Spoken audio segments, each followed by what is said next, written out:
Good morning to you all. To all those who have joined this special session of Dive that we're restarting after quite some time. And today with us, we have Hardi Shah, Senior Vice President at Aditya Birla Group. Before we get into the main session, let me spend a few minutes on explaining what's Dive and how it started all. Turin Labs that I represent, my name is Manoj Kothari, and Turin Labs turned 5 just last month. Dive is 3 years old. At Turin Labs, we are concerned with innovation, strategy, user research, and future studies. We look at future very, very curiously and help organizations figure out what next to do. In this journey, we realized that as design thinking was catching up in India, more and more people were looking for trying to figure out the right entry point into the entire domain of design thinking and innovation, and there was no authentic reference point. So sitting in Pune, as we are located in, we thought of starting a forum, which would be probably an offline forum to start with, and help fellow professionals, enthusiasts of innovations to figure out their way into design thinking, especially, and of course, the broader phenomenon of innovation. And we've had several sessions on Saturdays, 2 hours dedicated every month. And several speakers have come, several entrepreneurs have shared their stories. And essentially, we focus on 3 things. One is to discuss different stories of innovation and methods of innovation. Second was to provide an authentic reference point to start on. And third was, of course, to network with the fellow individuals. And we had wide variety of people joining in, from bankers to startups, designers, healthcare professional, professors. And I'm seeing that today's session also quite a variety of people have joined in, from students to business owners. And there are a few people who have joined from abroad also by virtue of this is a virtual session. So when we start, we are all looking at future very curiously in the special situation we are all passing through. And we have a question, what next? Especially businesses have a big question. And who better than a person who is looking at businesses very, very closely? Hardi Shah, the Senior Vice President of Innovation at Aditya Birla Group. And when we are saying she looks at innovation in this group, means she is actually coming across at least 14 or 15 different sectors that this group conglomerate is concerned with, one of the largest business groups in India. And those of you new and those of you not from India, I think that the revenue I see is $48 billion with 120,000 people working for this group right now. So what the kind of background she comes from also adds to her current portfolio, which is she's been connected with the likes of Kellogg's, Godrej, and Marico. And she's been very closely associated with consumer businesses. People connected to innovation and consumer businesses see things in terms of human behavior very closely. And that is what I would be personally looking forward to listening from Hardi on in today's journey, which starts maybe in a few moments from now. And of course, Hardi told us that she'll be probably focusing around few slides, 20 odd slides, 20, 25 slides. And around 11, we should be able to take 11 or 11.5, whenever she finishes, we should be able to take questions from the audience. And whoever is watching this right now, you can see on the live chat option where you can type in questions, and maybe I can pick up those questions and put it forward to Hardi, and we can have a good discussion on a webinar. So Hardi, over to you. Thank you, Manoj. That was a lovely introduction. Suddenly put a lot of weight on my shoulders, talking about the size of the group and so on. As we go in, I think first and foremost, I want to thank Sajid and Manoj for doing what they are doing. I think it's a brilliant session to look at. trying to understand what's happening around us is never going to be complete in the current scenario where things are changing so rapidly. But I'm going to give it a shot, try and see what we can interpret from what's happening around us, what we are doing ourselves a lot of times, and how can that actually help us in our business lives. If I'm going to switch over to sharing my screen, Manoj, if you could just confirm once you can see the screen. Yeah? Sure.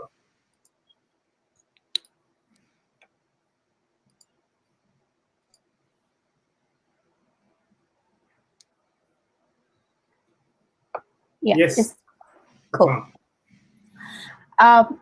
I think when we started this discussion, and Manoj and I and Sajid were talking about what do we really cover, I think what was the first thought that struck me was we're really talking. We've gone past the phase of shock. I think when COVID happened, all of us went through this serious state of what is happening. And for a long time, it was not happening to us. It was in a world far, far away as it may be, even though we are so globally connected. Soon it started coming closer home, and then there was the days of saying, oh God, it's come to India. Oh God, it started coming into Maharashtra. Oh, it's Mumbai. Oh, now it's in the building close by. It's like 100 meters away from me. And it just started, that was the entire phase where I think all of us were more trying to grapple with what's happening around us. From there on, I think we've moved over the last 60 days of staying in shelter or lockdown, as you may call it, to now seeing what do we do now. We're moving to a phase of saying, are there opportunities here, or is this only one way down? And hence really the session, that what I'm trying to cover is more about what is it that we are seeing around us, what is likely to happen around us, and where are our little nuggets of opportunity that we may see as we go in. By the function of innovation, and also by what Manoj and Sajid and Children Labs does all through, we always are looking for opportunities and what's new out there. So what we'll probably do less of is stuff like this, and we probably have all seen and heard this. What we bought more of as COVID happened, what did we buy less of? We, of course, bought a lot of personal care products, antiseptic, hygiene products, etc. Suddenly, a lot of new stuff. From where I understand, and from my colleagues in the FMCG business yet, these categories have shot through so much that even expanded capacities are facing it a tough time to really stock up to the levels that are required. 400% kind of growth numbers are the numbers being quoted. But on the other hand, what we stopped buying, or at least are not buying right now, are products like cosmetics, creams, lotions, sunscreens, and so on and so forth. That's really going through a dip. Is this going to last? Well, let's see what happens. What will also, I think, most of us have really heard of in some session or the other, considering we're having quite a few of these COVID webinars, is the kind of recovery curves that are expected. Whether it's a U curve, a V curve, is it going to be a quick recovery? Is it going to be a W because we'll have a second spate of infections and then, everything's going to change? These are references from a study in China. But what no economist or consulting house is really obviously being able to pinpoint to is one curve. Because really this curve is going to depend on the industry that you're working with, the need that you're trying to fulfill. And does that really, will it still be relevant when you come back into the market post this lockdown? So the curves will probably vary for the industry that you come from, the country that you're operating in. So there may be, as a whole, a country curve. And in India, it's probably more like a U or a V, unless we go through a serious spate of second round of infections. But yeah, literally, this is going to be a function of where you come from. But having said that, what we are going to focus today is probably more softer. We're trying to look at what kind of behavior shifts are likely to happen and what could these mean in terms of our businesses. So one of the things that, while I started to put down my thoughts was, actually COVID has made us do a lot of stuff that we never thought of doing. I don't think we were imagining watching reruns of the 80s, so to say, Mahabharata and Ramayana, and The data suggests that the TRPs have been the highest from any GC program since 2015. So that's the kind of numbers. Yes, partially because we're sitting at home, but having said that, we have a lot of options of what we would consume. But what we are consuming are anchors or nostalgia, stuff that we could place some amount of faith in. So we are watching Mahabharata, we are watching Ramayana, we are waiting for every time that we hear the word Mitro and the newer terminologies every time from the PM. I don't think we imagine sitting into Jan 2020 that we will be out on our balconies playing with thalis and clapping our hands off to nobody really as an audience. But almost all of us would have done one of these. And of course, search. And I think search has gone through the roof. We were listening to a session at Google. Most of the searches are crossing bounds when it comes to health, hygiene, masks, sanitizer, COVID, immunity, and so on and so forth. So yeah, a lot of new behaviors. And of course, TikTok has made a lot of new fans as we went into the last 60 days. But there's one thing that I think all of us agree, that one of the common emotion that is running through all of us is anxiety. We have been suddenly exposed to mortality, to the fact that something could happen to us just out of the blue, and we really don't know what to do with it. And what that has led to is behaviors of fever is no longer just fever. Things that we took for granted in the past are no longer stuff that we can just pop a pill and be okay and still go on with our lives. We are starting to think about being more active about our health, much more than we have been. Health and wellness has been the buzzword for a while, but I don't think we've been calling each other asking for kadha recipes, which is becoming one of the new buzzwords around. On Google, we were talking about how searches in Hindi on kadha recipes, on homeopathic medicine, etc., have all gone through the roof. So we're seeing two trends here. You're talking about action orientation towards health. You want to buy products which will, do immunity at the same time. Preventive has always been a good thing to do, but it has always been a laggard category. Categories like probiotic have been around for a while, but I don't think they have seen the kind of conversation that we are listening to now. And there could be a huge opportunity sitting here in the world of immunity. Just recently, I was reading an article which said that we have got Chyawanprash talking about a research that has come through, talking about how it aids immunity and can fight COVID in terms of the way it builds your immunity system. Now, just imagine what that does to a brand like Chyawanprash, which we have had around for years. There are going to be many such opportunities sitting in pockets if you are looking at the space of health. The third area, and I think this is an area which European countries, of course, have seen a huge amount of shift towards, seniors. The population of seniors starts increasing, and over by 2030 will be about 12 to 14% of our population is likely to be in this category.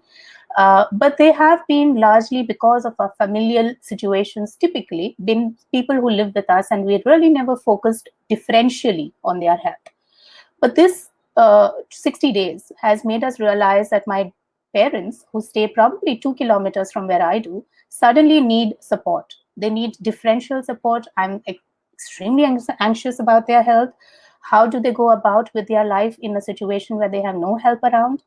New questions have started emerging, and hence, what we do about senior health, whether it's about health insurance, whether it's about seniors typically have very, very low insurance cover, is what we see. And these may be newer conversations that will start happening as we go into the next few months. The last point on the slide really is about the fact that now this anxiety really linked just to Corona, and will it die out 60 days from now, maybe 1.5 years from now when the vaccine is done?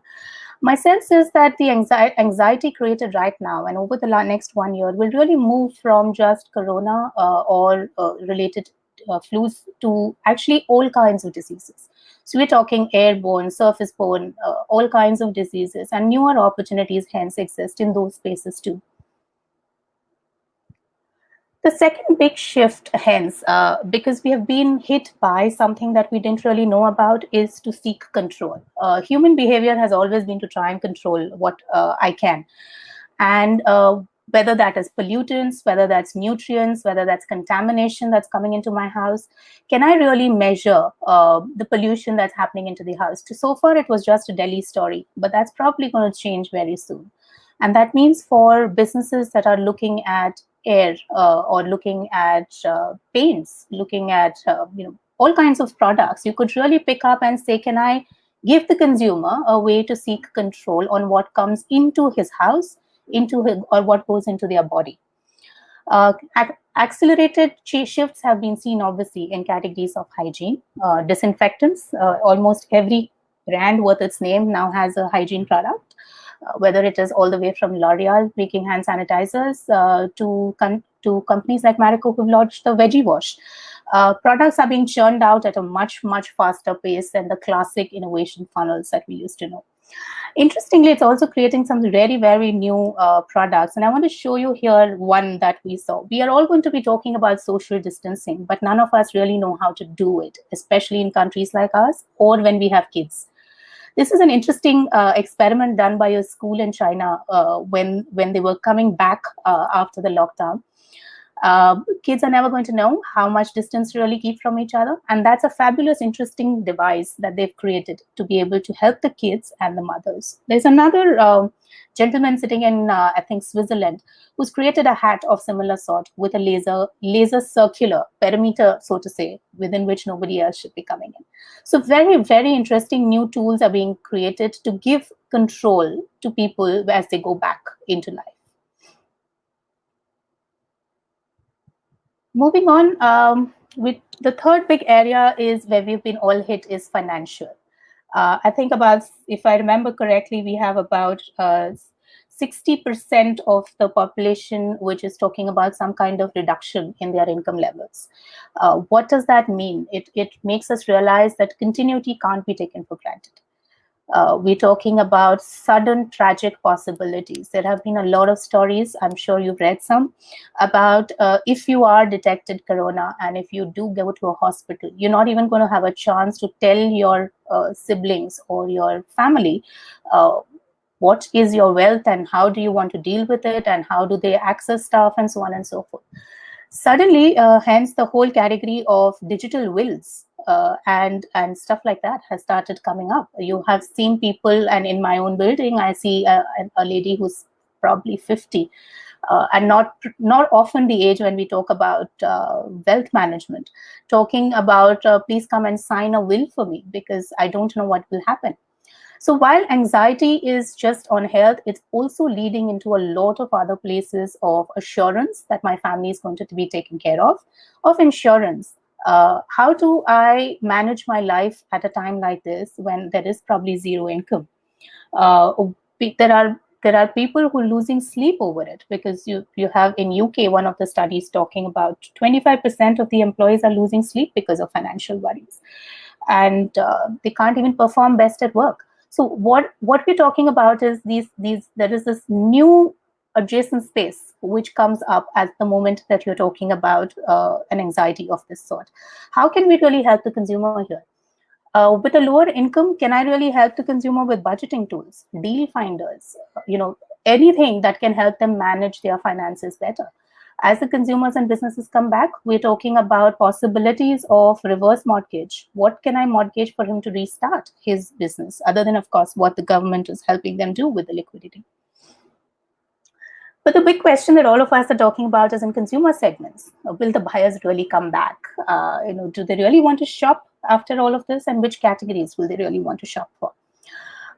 Just before we get into what they will buy, a key point is India has always been optimistic. Any consumer confidence survey, India probably reigns higher than others as we go through, and this continues. If you look at the bottom chart, that's France, and the blue markers here are really about the optimistic emotion.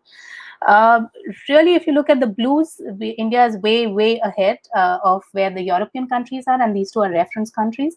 Very few countries like China and probably Indonesia are the other ones which lie in the optimistic belt like India. So yes, we do see India being at least optimistic about life after COVID. And it's not just the consumers, it's also, this is a Kantar study with MSCs. which talks about 55% of the business wanting, being able to visualize an opportunity within COVID. And that's really also probably why all of us are logged in here today. So yes, it's a very optimistic country. And like Mr. Modi also said in his speech, we are also a demographically positive country. So we will have a little advantage to come back. So yes, long answer short, buyers are likely to be back, but they're likely to be slightly different. You will possibly see the first burst of what is being called in China as the revenge buyers. These are going to be probably a very small segment. This segment is really talking about, you know what, you live life only once. Let's please go out and, you know, I could die tomorrow. So let's just go out and splurge and do all the things that I have been waiting to do. But on the other hand, a very large portion, considering that we have economic impact, which is going to be fairly wide, is going to be the segment of value hunters. The value hunters are really the ones who are looking for bargain constantly. And when I say bargain, it's not just in price. We've had in the past, even in consumer businesses, you could talk about value is equal to price, but not always. We've had successes in brands which have created value out of emotions, much like, and a case there would be on Nihar Shanti, which we worked on in Marico. But at some point, we can come back to that story. Really talking about not just half price, 20%, 30%, those are going to be there at all times. But how can I really help you make the most of what you have? For example, can I give you long-lasting products? Can I give you a product which is up? How can I teach you to upcycle your product, especially in the world of fashion? That's one big conversation on recycle and upcycle. Can I really change that denim into something else and you can continue to use the product? Convertibles, modulars. I think all of us have gone through the world of trying to figure out whether we have a decent table that can double up as a dining table and also as a study table, and then, you know, for our work tables. So suddenly it's one table, but it's more valuable because you're able to do more things with it. That's going to be probably the largest segment. The third segment, and very interestingly, I'm sure some of the people out here already know about it, is what we call the lipstick effect. I know that the consumption of chocolates and ice cream in my house has doubled up from what it would be. But those are really the small indulgences that we are trying to savor to try and keep us a little bit sane. And as we are all going to be canceling our holidays and big outlays that we may have planned for in the next year, there could be some interesting categories and pockets of where the lipstick effect takes place. Small indulgences, keep looking for what can you serve the consumer, which will help him or her feel a little better, but at a much lower outlay. No contact, please. And I think we've heard this is obviously the most obvious outcome of where we are. Phygital world is becoming a mandatory world. Phygital, when I say phygital, we're really talking physical world and the digital world kind of merging into each other. The McKinsey survey suggests that almost all categories on the right that you see are the categories we are willing to buy products online, considering what has happened with COVID, either because we have now experienced the convenience of it or just because we are anxious. Interestingly, even the categories which are on the left, and I believe that this will keep evolving as we go. Whether it's alcohol, going by what just happened with the stores opening up, you might soon see alcohol coming on the right side once the regulatory clearances are in place. So yes, a very few categories are going to be away from this online world. It's not just affecting commerce, it's affecting medicine. In one of the surveys that we were reading about, 50% of the private doctors have adopted some kind of non-face-to-face consultation, whether it has been on WhatsApp, whether it's been on video, and so on and so forth. So there is really a world that's changing. And when that happens, what we need to look for is probably new experiences and new models. We're talking about how most of us have probably had delivery systems in place now. How can our products and businesses support this new model? Are the consumers going to be willing to travel a few kilometers to come to my store? Or can I really create a new way of having to service them? This is going to be probably a very fertile innovation territory as we go into the next few months. And with this digital world, and very interesting parallel that's happening is very new set of consumers are coming into the digital world. My father, who's probably never ordered a product online because he doesn't believe that they are worth it, he has been a very active and vocal opponent of Amazon in the past. But over the last 40 days, he's been forced to look at how to order for groceries. For the longest of times, I did that for him. But today, he's a member of the Big Basket Fresh. He's a member of the Danzo group, stuff that he's not ever experienced in the past. And he now sees some value in these products. Having said that, he's not the most comfortable with this world. So as businesses or as consumer, as business owners, how do we look at these new groups who are coming into this world and see where is it that we can assist them? Assisted shopping could be an interesting territory. What can I do in terms of chatbots, in terms of hand-holding these new groups as they go in? There are a lot of new activities that are happening. My 9-year-old plays Sambola with her friends on digital virtual world. So these are really new groups of consumers. Not really now. The digital world is no longer dominated by the young male 20 to 30, as we always have seen in the past. The next very interesting thing, and Atmanirbhar is now a trending word on Twitter too, is about self-reliance. I'm sure most of you at home, since it's been over a month, have experienced some kind of DIY haircuts. Almost all of us have learned it. Beauty is seeing another big spurt on DIYs, going from basic stuff like threading, basic haircuts. These are already moving into the DIY space. So if I am an urban clap, this is a serious threat. What do I need to do? Maybe new devices? That is an opportunity sitting there. Very recently, I saw an interesting device which helps you shape your eyebrows without really having to use a thread. So it's a pencil sort of a device that we're talking about. How can I start making newer devices that is going to help my consumer, whether it's in the world of grooming, whether it's in the world of chores? There are far too many, we've now realized. And the list in every household of what is it that we need to buy to aid either speed or efficiency or convenience is going to come through. A fair question is always that once the help is back, are we really going to need these things? And one of the pieces that we've been discussing is that how can, firstly, with the financial troubles likely to be the way they are, will we really have all our help back? Secondly, when the help is back, how anxious are we going to be? And are we going to be okay with every single chore going in? So maybe there's an opportunity sitting in this deep dive of this area to figure out where is it that I can actually intervene and aid the consumer. Cooking. The searches for cake have gone up 1,400%. The searches for easy and searches for global cuisine have all gone through the roof, is what we understand.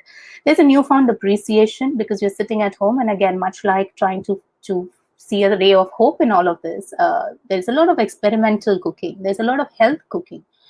Realizing, especially for people who are on a slightly vulnerable side, trying to ensure that their health is taken care of. So again, opportunities here, DIYs. How do I help the consumer with a pack which really helps them make the most of the global cuisine, experimental cuisine, and so on and so forth. Again, each of these areas is really fertile with opportunities as you start looking into them much deeper. One of the trends we see in emerging, and this is more so for the younger consumers, more Gen Z, millennial consumers, as we talk about, is what do I really need? This has become a time for reflection for a lot of us. You will see a lot of extras or discretionaries really getting trimmed out. They may not be deleted, but they may get trimmed out as we go in, either for financial reasons or for being minimalist in our mindset and so on. China has already started seeing resale of fashion as we went into the reopening. Younger consumers are looking at their wardrobes and saying, now that I'm really not going out so much, do I really need that many dresses? Do I really need that many scarves? And a market like China, which has a lot of luxury, is really starting to see them being sold and even being bought, because you have both being at play. There's a little bit of lipstick effect and a little bit of resale. So two really different needs and behaviors working together to see how can a new opportunity be created. With so much time at home, this is another space I think that all of us have already been, you've reassessed every corner of your house, I'm sure. What is it that we really need at home? This is likely to be a big area of growth, especially in India. By the time things kind of settle and normalize, we will be within our festive world. And festivities are not going to be as great as they usually be. So for that one little thing that I can probably buy just to feel a little better, is it going to be apparel, or is it going to be probably the new curtain for my house? Probably the latter.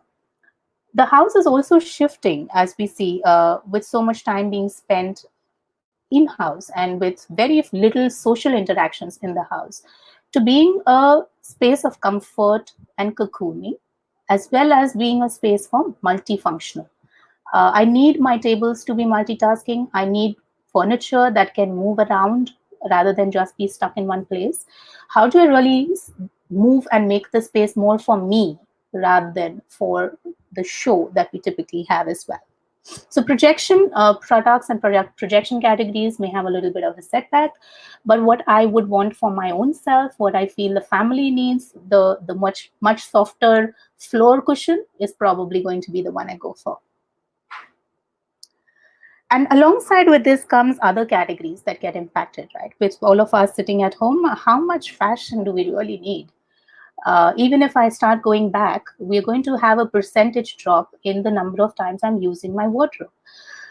In fact, there's an interesting tool that was used by BCG to just take spending more time at home and hence implications to various categories. So if I'm working from home, I need home office spaces and not really traditional office spaces. So maybe the communities which are where you have multiple buildings may actually end up converting some of their central facilities into home office space, where you could still go out and work from that space rather than working from within your house, which means refurbishment, which could mean new equipment, which will mean carpentry, desks, printers, etc. So again, looking at it from the world of opportunity, there is a lot more that comes from just one space of working at home.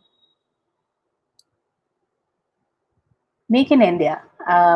I think we've all heard about this as part of the Atmanirbhar speech, but there is a slight differential. So while there is this whole space of serving the world and taking the opportunity to serve the world, there are going to be two behaviors that we will see very, very naturally. We do not want to travel a distance. So we will probably be a lot more hyper-local. Whether it's from a delivery perspective, whether it's from the distance I'm willing to drive perspective. Hyperlocal is probably the next way to go. So how do I leverage this trend is an interesting point for businesses to think from the channel of distribution point of view. Nationalism. Never has it been more talked about. This is a trend that we have been seeing for a while, where countries are moving away from globalization and starting to close in. This is only likely to get accelerated with severe disruptions in supply chain. But from a consumer point of view, what this means is I'm going to be proud to probably wear an ikat art a lot more than what I was earlier. And where all can I find these pockets of national pride or supporting my economy, especially with a large part of the middle class group that we're talking about. Whether it's new brands, new products, or new opportunities, there's a lot that's going to probably come through. But an important point here is that the consumer is not going to dilute her benchmarks drastically just because she wants to support a Make in India product. So Make in India does not mean lower quality. Make in India needs to come with the pride of same quality, but in India. The one thing that we've all seen, interesting combinations have been emerging. Marico tied up with Swiggy to distribute their products. We have seen ITC tie up with Zomato. Unexpected brands are merging together to see what can they do to serve their consumers. Whether it is the combination of online and offline. We're talking about how can I take a brand which is dominantly offline, whether it's my personal care business, whether it is my foods business. I typically sell only in the stores. I do not have a channel elsewhere. You will see probably a lot more of startups collaborating with larger companies to give them the muscle that they need. Because we are now not talking about the time to really set up, but we are going to look for faster solutions. So the key questions to ask are probably, what need am I solving for my consumer? And how can I get to that need faster, better, cheaper, faster by collaborating with someone else? And the last one that we probably have all been hearing, sustainability has been a very long drawn conversation. The world needs us. There is a group that talks about the fact that we now can see the mountains from places we couldn't. The air is so much cleaner. Eagles are back, and so on. Yes, there is a good side to what has happened over the last 60 days and makes us realize what we are doing to the world. But at the same time, as businesses come back in and we need everyday low prices, we are going to see a constant tussle between even the consumer on whether I should buy something that's good for the earth but comes at 20% higher price, or do I really go back and cut my costs? It's going to be a constant tussle. There's an emotional struggle as much as a financial struggle that we possibly see as we go. So these were some of the areas that I thought makes sense for us to just get kick-started into the conversation. As we go into the new normal, we're going to be talking about new accessories, of course, new needs and new expectations. The key thing for us is probably to focus on our core first, of course, survive, and then look at where we can innovate to be able to serve the same thing differently from what we possibly have been doing so far. With that, I think I'm going to move back and let's look at questions.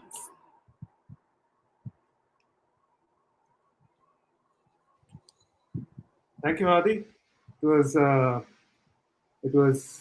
rich treasure trove of insights. Those of us are concerned with how people are thinking, and how people are thinking. Not only we are concerned, but the entire world is concerned, including politicians and powers that be.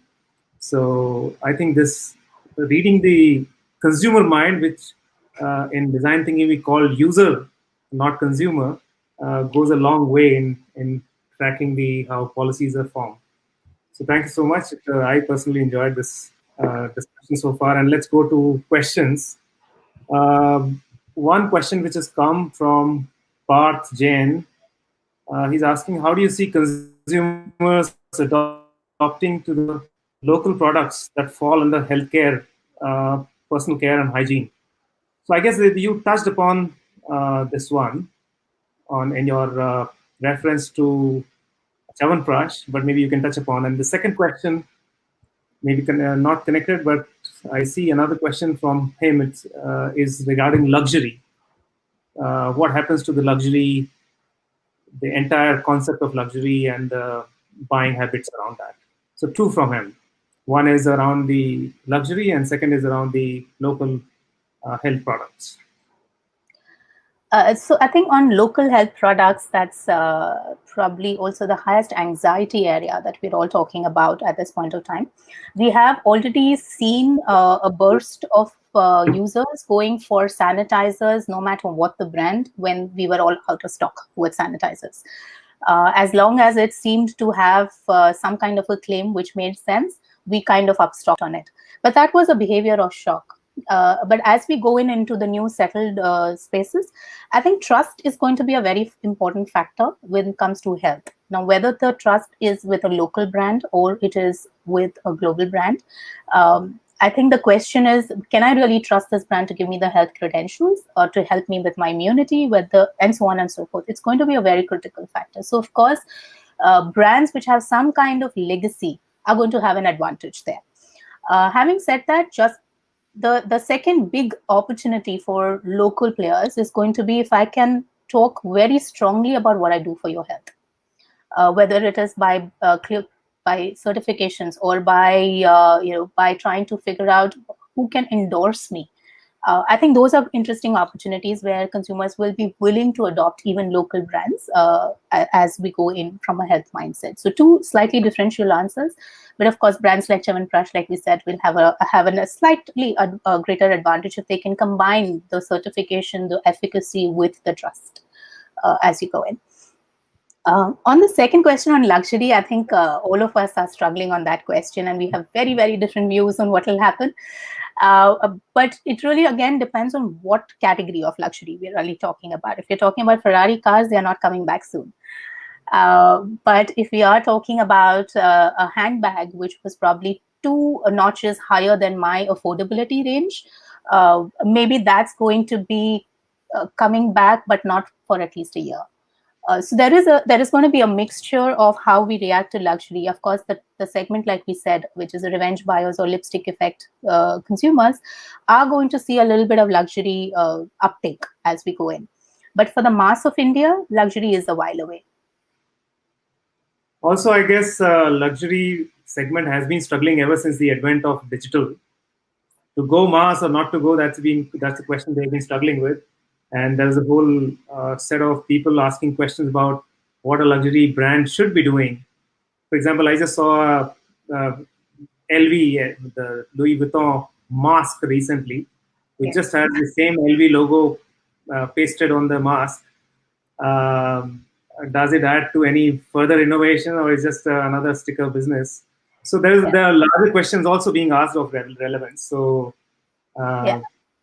I think globally, luxury is also going through a soul searching, if you may call it so, with a lot of companies shutting down. There is really a big question of what kind of luxury really works for the consumers and which markets are really going to be. Currently, China was that one market which was keeping a lot of brands afloat. As we start seeing a slightly different outcome in the next few months, there is going to be serious soul searching on luxury. Identity, which is one of the big reasons why luxury works, projection is going to continue in the longer term, but the segment which seeks that will probably start shrinking. So it's going to be a tough one. Another question my colleague is asking, Sunetra, she's asking that if we are moving towards DIY and self-reliance, Atmanirbhar is going to happen. On one side, it's great. A lot of things will happen without any support. But on the other side, is it going to generate any more higher unemployment? A lot of people are going to be out of job, including barbers. Barbers, yes. Or any repurposing do you see? So I think businesses will start thinking about the repurposing, because you can only do, as DIY trends start, there are two ways that you could repurpose. One is support the repurposing, and this can happen in worlds like fashion, etc., right, where you're giving a few extra trims for the consumer to try and upage what they have at their house, and just to the regular apparel that they already had, can I just give you a few more trims to change what you did? So there is DIY supported by a brand or a product. But yes, the what comes out of it is more engagement and less volume and value, to be honest. In terms of service business, which is where the maximum impact of this is likely to be, spas, barbers, and parlors are probably going to be that one segment that really gets affected. But even in these, the DIYs can only do the very basics. We've all been doing DIY masks in India forever. The tradition of haldi masks and multani mitti have been there forever. But in the middle of, for maybe about 12 months, you will have a gap where you're trying to do more of this, but you're not going to go down to zero. So there is going to be one degree of moving up and repurposing your staff, if I may call it so, to the next level. What is the next level of products that I can service them? So can I do, for example, a facial which is going to last you for 2 months? Now that's value. And I anyways need to do a facial. I can't do it myself. I might as well do one which gives me 2 months of outcome versus a 15-day outcome. I'm just putting a theoretical story out there. But idea is to move up a little bit. And this is going to be mandatory for spaces and businesses where you will need to repurpose and retrain as you go in especially in the service business. All right. Another question. I see a barrage of questions. I don't know if we'll manage all these questions or not, or maybe we'll schedule another session with you. Okay, so Abhijit Soni has a question which probably concerns us all, is that there are a lot of permanent behavioral changes coming from these experiences and fears during this such crisis. Could it be a COVID-19 for our generation? Will there be a permanency to this change? What is going to last out of this, whatever we are discussing? So very, very true, Abhijit. I think not every behavior is going to last. Some of these which are emerging from shock or some of these which are emerging from short-term anxieties, so will probably neutralize by the time we are 18 months down and we have a vaccine or we have our jobs back. So ones which are coming out of those short-term impact of value search, for example, will probably be a shorter-term trend. But things like far greater consciousness towards health is probably here to stay.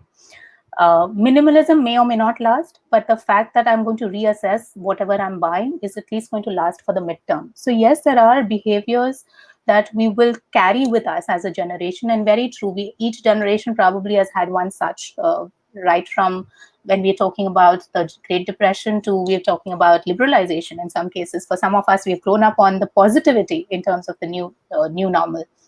You will have some of these, but will masks be my permanent new behavior? Probably not. All right. And next question is around influencers. Prakash Hanzude is asking, we are seeing right now, we've gone through the entire evolution of influencers in the marketing world. People are earning per post millions of rupees, if not dollars. So the new set of influencers seem to be emerging who are more local now, or local related, have more community connect. That used to be only politicians' territory earlier. How do you see this new set accounting for consumer preferences in the new normal? So I think this set of influencers is actually driving, or thriving rather, on the trend of nationalism, on the trend of wanting to go hyperlocal. They are leveraging and supporting this trend because they also, I think they are probably the early realizers of the fact that global is going to be more out of reach as we go. And it may be a great idea to leverage some of these. But having said that, the world of influencers is also going through a turmoil of, do I really need to pay people for this? And I think that's a parallel churn that's happening on the other side. So you'll have very few genuine influencers left in the world. And authenticity is going to start becoming a very big factor for this influencer set.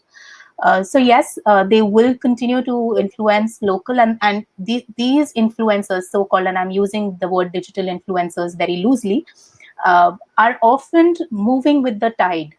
So, 2 years down, when things are back to normal, they will move from local to global again, probably. So that the degree of authenticity that they come with is going to be a critical factor when we leverage it as businesses as we go in.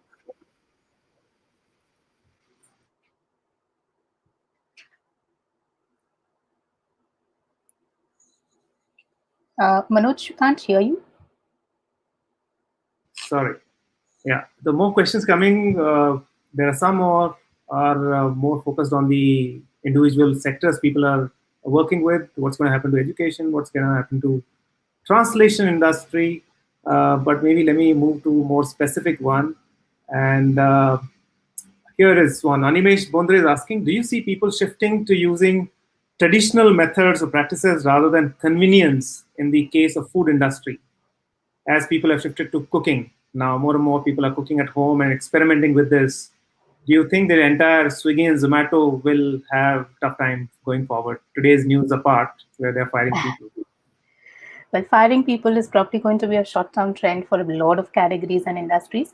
But I don't think so, to be very honest. Yes, we would want traditional, where now that we have had time, we have a lot of experimentation that has happened. We've gone back and read on our traditional goodness, so to say, of doing foods a certain way or a certain kinds. But as normal life starts kicking back in, we're not going to have so much time on our hands to be able to do everything ourselves. So the practice and the method may exist, but doing it ourselves may not.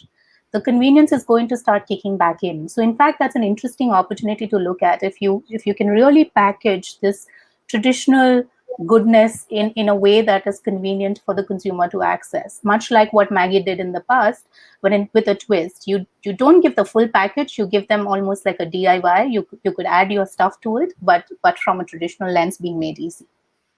Mm-hmm. All right.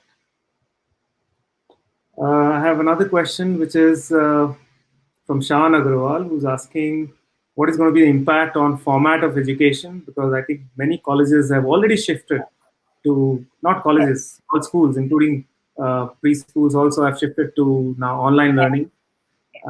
So is it, I think the question is also relates to whether it's going to be a new permanent or new normal, or what's your take? This, in my view, this is one of the larger areas of transformation, really. Education, not just in terms of format, I also think in terms of content, is going to have a huge revolution as we go in. For two factors. One, of course, we've seen the convenience of being able to do courses or study without really having to go through the travel with it. So would I really, today my daughter can access French classes with someone who's sitting in Matunga without really having to worry about how do I make her travel from where I stay in Powai all the way there. So it's become very, very convenient to access world-class facilities, much like what globalization probably did in the 90s, that you give you access, and that access is going to stay. So the format is probably going to remain in a lot of areas where you did not have access earlier. Having said that, preschools may not necessarily go through it, in my view. That's because there you have a lot of need for physical training, physical management as well. And I think that segment may not necessarily move into this world of digital. But secondary school, high school, I think there's a lot more opportunity on value-added courses. So whether it's languages, whether it is going to be skills that you would probably adopt. And the new normal is going to need us to upskill, much like what we were just talking about in the service industry. I will also need to upskill in various other industries where over time, we believe automation is going to start kicking in a lot of places. And when that happens, what is it that I can do as an individual to upskill myself? And that's, again, where this format of education and edutech, really, as we call it, is going to probably see a new boom as we go in. So a lot of opportunity for this format of education, I would believe. All right. Probably it answers another question from Advait, which was also around similar education in play schools. One more question is there, which is rather laggard sector, I would say, in the industry, craft sector. Saurav is asking what will be the impact of craft impact on the craft sector. Largely because we've been talking, India is a country of crafts, and we have people from north to south, different crafts and different skills. And that's never came up, so to say, so far. Despite all the, apart from the stories of Fab India, the loan story which is going around, and maybe one or two more, but that never really saw sunlight. So now that people have time and reflection and they are doing things with hand, will they understand more the what craft of doing with hand will mean more in Banarsi sari versus something machine made? It's a very tough one, actually. I think even as part of fashion business, when we talk about this, it's the toughest one to solve, because much like the sustainability versus value challenge, this is the second area of challenge. While there is a lot of opportunity right now with nationalism and pride going in, but so there is going to be a tension that is possible to this sector at the very basic level. I think the challenges are twofold. One is very often, unfortunately so, the craft sector has not been seen to have the same level of quality or outcome when you do a D2C directly. So products which you would buy directly from craftsmen, you see them as a craft, but not as a core product that you would use. And that has been one challenge that we see. So there is a shift of how do you market these products, really speaking. So that is one challenge there. The second challenge is the one that we spoke about with sustainability as well, which is I do not have money. And crafts are typically going to be more expensive, rightfully so, compared to their machine counterparts. So that challenge and tug of war is probably going to remain as you go in. So there may be an opportunity to leverage digital, market better, and so on, which will give a degree of the boost. But can it really shake up? I would really want to see someone do that, to be honest.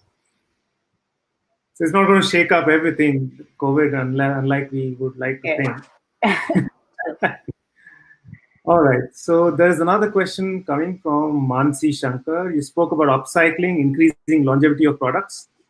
This is currently restricted to higher socioeconomic classes. Will value hunters make a difference to the FMCG sector for the lower strata? So I think upcycling is going to be, has always been part of our lives. It's just that it's been glamorized in the upper strata to be talking about it. We have always been at home doing that. Sari gets converted into a salwar kameez and so on and so forth, which is a way of recycling, upcycling, as you would talk it in the classic sense. So that's been part of Indian culture, so to say. So it is going to continue. It will continue in the world of fashion for sure. It's tougher in FMCG because your products are not designed to be upcycled. But it is a trend that will sustain. Now it's a question of how do you talk to the consumer to see value in that upcycling is going to be of critical dominance. Long-lasting products definitely are going to be critical to the value hunters as you go in. If you're going to talk about my detergent gives you longer lasting whiteness, that may not matter. But if you talk about the fact that you will need 10% lesser of my detergent and hence the same pack is going to last you longer, great, I'm going to go for it. I think the whole discussion we've been doing around sustainability, which is more, you can say, earlier elitist discussion to have, or maybe more corporate discussion to have. Now, due to this, I would say the threat or the opportunity both, it'll probably turn into a self-owned reflection that I need to own less, I need to use less, and maybe upcycle and reuse. All the right things are probably moving in all by themselves, looks like. And it's going to be enforced, right, because of my financial situation in some situations. True. All right, let's move forward. So I have to twin track my mind, look at the list of questions which is also coming in. All right. So I have a question. Meanwhile, I think we talked about the innovation pace of innovation, which is changing very, very rapidly, and new innovations coming more rapidly than they were in the normal innovation cycle in corporate world. I think ever since we started talking of design thinking, it was essentially to hasten the pace, speed up the pace of innovation coming out of the corporates, not get stuck into the Kodak story and stuff like this. Now this opportunity is present that you also spoke about one adjacent space or adjacent innovation is also a term which is used nowadays. Adjacencies. You see that more is going to happen in the adjacencies or more is going to happen in the blue ocean side? Very personal view on this one. I think at the first, as businesses over the next 2 years, while the business continues to survive and figure what they can do, it is going to be more trimming down to retain my focus on the core first and then go to adjacencies. So there is going to be, to my mind, a lot of innovation on pivoting my core first. My core itself, how does that change and serve my consumer better, faster in this new situation and so on and so forth. So a lot of focus first will be on that pivot. The second possibly then is to look at adjacencies, because right now new is too far away in the horizon from a business construct where businesses themselves are trying to survive and figure out how do I even get past the next month and the next year. So yeah, in the shorter term, I think it's more refocusing core and adjacency. Longer term, I think as we talk about decadal trends and if people in innovation want to go beyond the 2 years that we're talking about, I think life will come back to usual and normal. So there you will still continue to pursue your newer dreams, but only after you fixed your center. As one of my previous supervisors used to famously say, there is no long term unless you fixed your short term. All right.